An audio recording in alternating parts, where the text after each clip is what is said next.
Real estate లో వెంచర్ల పేరిట డబ్బులు వసూలు చేసి ఆ తర్వాత రిజిస్ట్రేషన్లు చేయకుండా బెదిరింపులకు దిగుతున్న రౌడీ షీటర్పై పోలీసులు కేసు నమోదు చేశారు. విజయవాడకు చెందిన కోటేశ్వరరావు గత కొన్నాళ్లుగా ఆదిత్య ఇన్ఫ్రా సంస్థ డైరెక్టర్గా ఉన్నారు. నగరంలో పలువురు నుంచి పెద్ద ఎత్తున వెంచర్లలో ప్లాట్లు అమ్మకం పేరున డబ్బులు వసూలు చేసి రిజిస్ట్రేషన్లు చేయకుండానే బెదిరింపులకు దిగడంతో పటమట పోలీసులు కేసు నమోదు చేసి అరెస్ట్ చేశారు. బాధితుల సంఖ్య 100 వరకు ఉంటుందని పోలీసులు అంచనా వేస్తున్నారు. విజయవాడ నగరంలో రియల్ ఎస్టేట్ పేరుతో పెద్ద ఎత్తున మోసానికి పాల్పడిన మార్చినేని కోటేశ్వరరావును పోలీసులు అరెస్టు చేశారు. ఇతనిపై ఇప్పటికే విజయవాడ పటమట పోలీసులు 2 కేసులు నమోదు చేయగా వేర్వేరు ప్రాంతాల్లో మొత్తం 10 కేసులు నమోదైనట్లుగా పోలీసులు గుర్తించారు. తక్కువ ధరకే వెంచర్లలో ప్లాట్లిస్తామంటూ ప్రజలను ఆకర్షించి లక్షల రూపాయలు వసూలు చేసి డబ్బులు తీసుకున్న తర్వాత కోటేశ్వరరావు రిజిస్ట్రేషన్ చేయకుండా ఏళ్ల తరబడి ఇబ్బంది పెడుతున్నట్లు పోలీసులకు ఫిర్యాదులు అందుతున్నాయి. 6 నెలల నుంచి పోలీసుల కళ్లు గప్పి తిరుగుతున్న కోటేశ్వరరావును ఎట్టకేలకు పోలీసులు అరెస్టు చేసి కటకటాల్లోకి నెట్టారు. Aditya infra housing India private limited డైరెక్టర్గా కోటేశ్వరరావు ఉన్నారు. డబ్బులు వసూలు చేసిన తర్వాత వాళ్లు తిరిగి అడిగినా రిజిస్ట్రేషన్ చేయాలని ఒత్తిడి చేసినా బెదిరింపులకు దాడులకు పాల్పడుతున్నట్టు కోటేశ్వరరావుపై ఫిర్యాదులు అందాయి.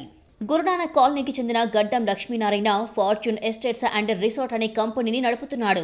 ఆ కంపెనీ ప్రాజెక్టులో భాగంగా రామన్నగూడెం వద్ద వెంచర్ వేశారు. ఆ స్థలం నిమిత్తం అగ్రిమెంట్ కింద 2022లో మార్చినేని కోటేశ్వరరావుకు 12 లక్షలు ఇచ్చారు.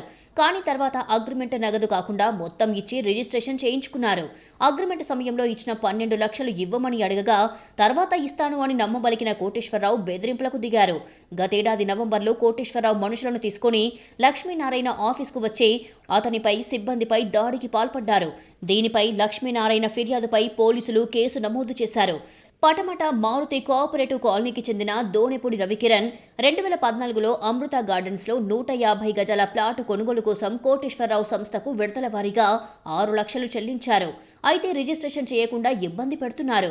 ఈ ఏడాది ఫిబ్రవరిలో నిర్మలా కాన్వెంట్ సమీపంలో కోటేశ్వరరావు కార్యాలయానికి వెళ్లి తన వద్ద తీసుకున్న నగదు ఇవ్వమని అడిగారు.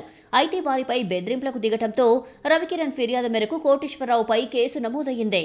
పటమటలో నమోదైన 2 కేసుల్లో కోటేశ్వరరావును అరెస్టు చేయడానికి పోలీసులు ప్రయత్నించినా దొరకలేదు.